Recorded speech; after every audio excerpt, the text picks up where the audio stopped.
biar Allah bikin tajuk Bapak. Caranya apa? 3.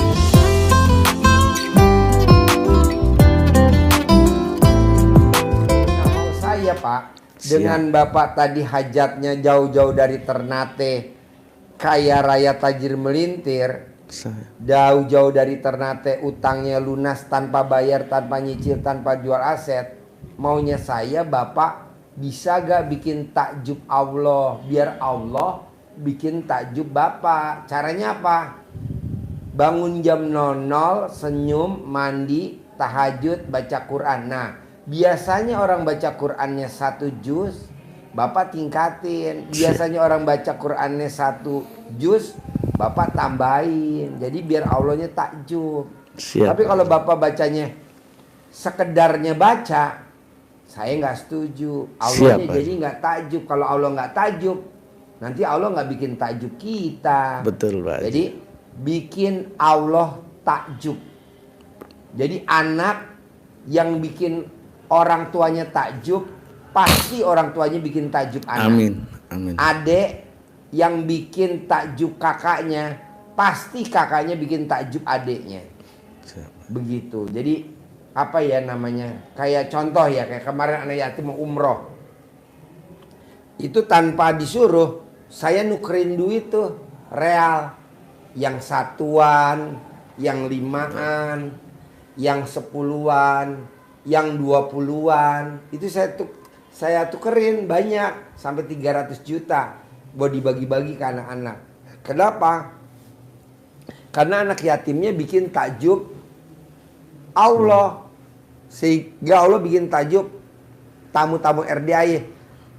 Bayangin orang baru datang aja ke RDAY, belum ijab. Alhamdulillah Pak Haji, saya baru nyampe belum ijab, tapi alhamdulillah kontrakan saya ada yang ngisi. Padahal tuh kontrakan udah kosong 2 tahun Pak Haji. Hah? Belum ijab, belum, baru datang. Wow, apalagi saya ijab ya. Iya. Nah berarti kan bikin takjub. Nah Bapak coba bikin takjub Allah, biar Allah bikin takjub Bapak. Caranya apa? 3. 1, bangun jam 00, senyum, mandi, tahajud, paksain baca Quran. 2, paksain sholat taubat. Yang 18 kali sama yang 50 kali, jadi 68. Kenapa Pak Haji mesti 68? Karena magnet rezeki Pak Nasrullah cuman 57 bisa cair 21 miliar kalau Bapak lihat di YouTube, di TikTok. Betul. Nah kita 68. Saya mau Bapak di hari tuanya nanti usia 50, 60, uang ngejar Bapak. Jadi Bapak punya penghasilan sebulan 10 miliar. Amin. Amin. Amin. Seperti siapa? Ya seperti saya, gurunya. Duduk manis, duitnya datang. Pak Haji kata orang-orang kita harus bekerja.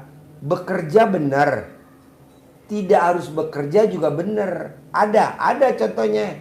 Coba Imam Maliki sama itu Imam Syafi'i, coba cerita, dengerin Pak. Iya. Jadi tadi tegaskan Pak Haji, kalau Imam Syafi'i itu yakinnya untuk mendapatkan rezeki itu harus kerja keras. Tidak salah. Tapi kalau menurut Imam Maliki, guru dan murid, kalau Imam Syafi'i seperti tadi, Imam Maliki bukan salah, benar juga, tapi tidak harus. Ada. Nah, Imam Syafi'i membuktikan bahwa dia akan bekerja untuk mendapatkan hasil, memberikan contoh kepada gurunya. Maka dia jalan keluar ke tempat orang yang panen anggur. Kerjalah dia di tempat panen anggur. Habis bekerja dapat upah anggur. Tentu ada kenal bagian yang panen anggur, dikasih di samping dapat gaji anggur. Imam Syafi'inya dapat titipan juga untuk gurunya. Nah, dibawa pulang. Maksudnya mau menunjukkan kepada Imam Maliki bahwa saya benar, untuk dapat anggur harus bekerja. Tetapi ternyata sampai di sana Imam Syafi'i nyampaikan, Syekh, ini tadi saya bekerja, ditekan kata bekerjanya. Saya bekerja sehingga saya dapat anggur ini saya taruh. Dan ini ada titipan dari pemilik anggurnya tadi untuk Syekh. Nah, senyum kan Syekhnya, Imam Malikinya, alhamdulillah saya tadi mengucap siang-siang gini kalau makan anggur enak kali ya. Alhamdulillah kamu datang bawa anggur double, satu dari hasil kamu, yang satu dari titipan orang. Kemana Imam Maliki? Gak kemana-mana. Tapi makan anggur, makan.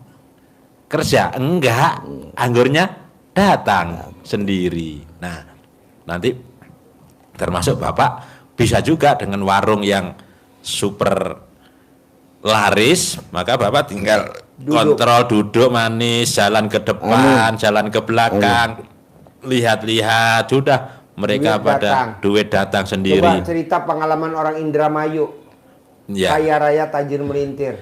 Jadi seperti yang orang Indramayu, Pak, itu kan banyak pelaut di sana. Nah, beliau memang punya kapal, tapi memang punya kapal untuk berlayar ke Papua. Nah, untuk melaut. Iya. Dia layar enggak, dia di rumah. Modalnya 900 juta untuk beli solar perjalanan Indramayu Papua. Solarnya selama 3 bulan.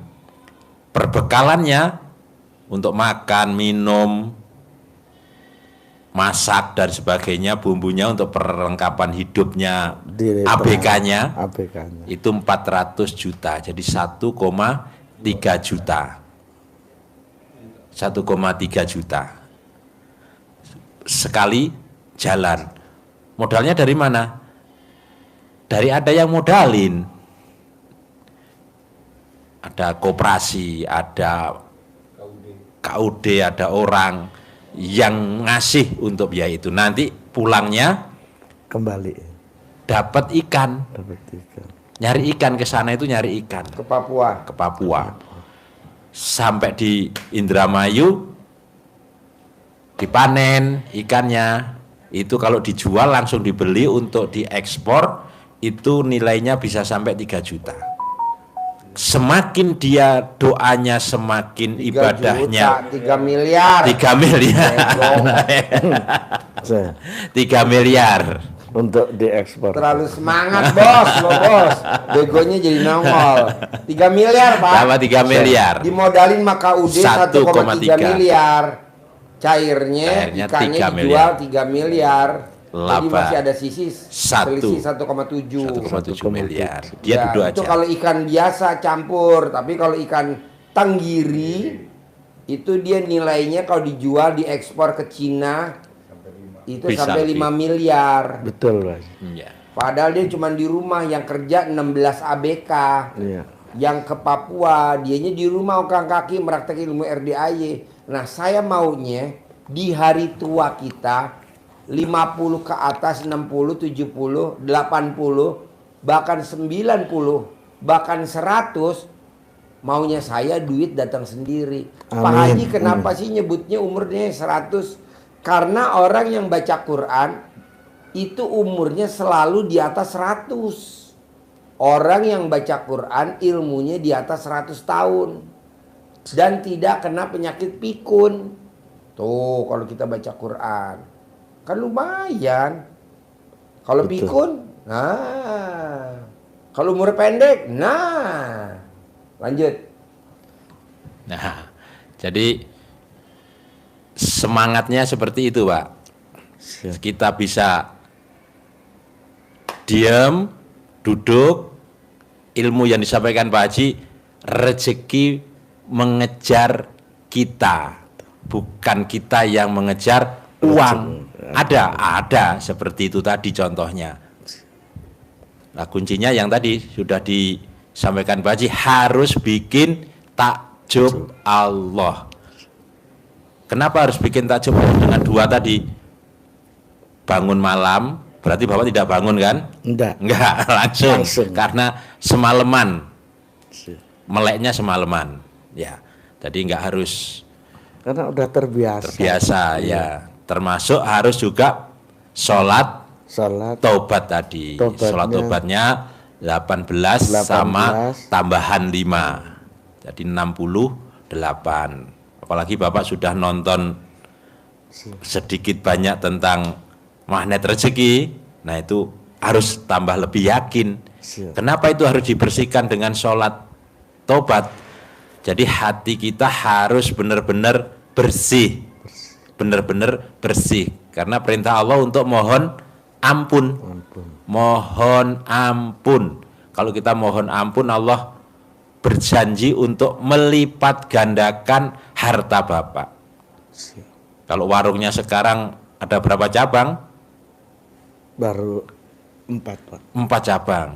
Alhamdulillah. Nah nanti dilipat gandakan terus, orang ada yang franchise, orang ada yang buka warung untuk ngambil resep, ngambil masakannya dari warung Bapak, namanya warung. Ya ini sementara masih apa ya, dengan cara yang model lama masihan kan. Cabang biasa. Cabang biasa ya, mudah-mudahan dengan selesainya anak kuliah nanti diteruskan, bahkan dia mau Ya. berkarir malahnya ingin nerusin ke kuliner juga gitu. Ya, makanya dengan praktekin yang disampaikan Pak Haji tadi, dengan bikin takjub Allah, Bapak akan punya tameng. Tamengnya apa? Ibadah ekstrim kepada Allah, ditambah lagi pastinya harusnya dengan sedekah ekstrim. Karena menjadi tolak balak dari kewajiban yang Bapak jalani selama ini, punya pinjaman, punya wajib bayar bunga, itu balak lah, itu diimbangi dengan tolak, harus seimbang minimal kesana arahnya. Jadi bikin takjub Allah kan ada 2 Pak ya, Iya. sedekah ekstrim, ibadah ekstrim. Ibadah ekstrimnya Bapak sudah praktekin dan hasilnya ada. Sholat tahajud, baca Qur'annya dimaksimalkan, sholat tobatnya sudah. Nah, itu dengan kuatkan lagi dengan sedekah ekstrim. Minimal sedekah subuh rutin jangan bolong, sedekah Jumat barokahnya tidak boleh bolong. Harus semangatnya tidak kalah dengan orang-orang mana itu yang pada kera-keranya banyak itu, Tulungagung. Ngujang. Ngujang. Ya. Iya. Dekat Ngujang Bapak. Kalau iya Pak. Dekat dengan Ngujang. Lewat Pak, lewat jauh malah. Lewat jauh. Iya. Kasih tahu motonya. Orang muja sama orang nggak Muja. muja. Coba. Kampungnya Ngujang namanya Pak Haji. Kampungnya. Ngujang namanya. Yang di Tulungagung, tuh, yang Tulungagung tempat itu. Nah, pesugihan. coba banyak. motonya dia apa motonya? RDIY. RDIY apa, coba kasih tahu biar Bapak juga Bapak, jeli. mungkin Bapak juga pernah dengar ya, yang Ngujang, yang kera-keranya banyak itu ya. Bukan malah dengar, malah justru diceritain sama Diceritain. Bapak dulu. Ceritanya ditunjukin juga. Ya memang kalau Mau kaya. kamu mau cepet ya itu, tapi ya kamu jangan lama-lama lihat Bapak sama Mama, dibilang begitu. Di Ngujang situ juga. Iya. Mojanya di Ngujang. Iya, di situ katanya sih Pak, saya nggak. Di pinggir kali itu. Di pinggir kuburan ya. Oh, di pinggir kuburannya iya. situ. Iya. Coba kasih tahu motonya. Ya, jadi kalau mereka, kalau yang ditawarkan ke orang tua, ke bapak tadi, motonya kan begini kira-kira loh ya. Daripada hidup sengsara, dihina keluarga, mertua, saudara, tetangga, lebih baik hidup kaya raya walaupun dimakan setan. Iya Pak. Itu motonya. Motonya begitu. Motonya dia. Walaupun jadi kera. Walaupun jadi kera. Jadi kera Pak sih kalau di Ngujang itu. Iya. Oh, Jadi keranya nggak banyak, nggak berkembang, itu saja ya Pak. Iya. Iya. Kadang kalau kurang kunjungan dia pulang sendiri Pak. Pulang sendiri katanya, keluar ke kota. Iya, iya benar. turun ke jalan. Turun ke jalan. Iya, di jalan raya. Di kota itu, di pinggir jalan. Nah, kalau moto itu moto mereka, kita harus rubah, Pak. Motonya RDAY. Daripada hidup sengsara, dihina keluarga, mertua, saudara, bahkan tetangga, lebih baik hidup kaya raya tajir melintir, menjalankan, mempraktekkan ilmu RDAY. Bangun jam 00, senyum mandi Bangun pagi jam tahajud, 00, yang sudah sholat Bapak taubat. praktekkan. Sedekah ekstrim. Itu.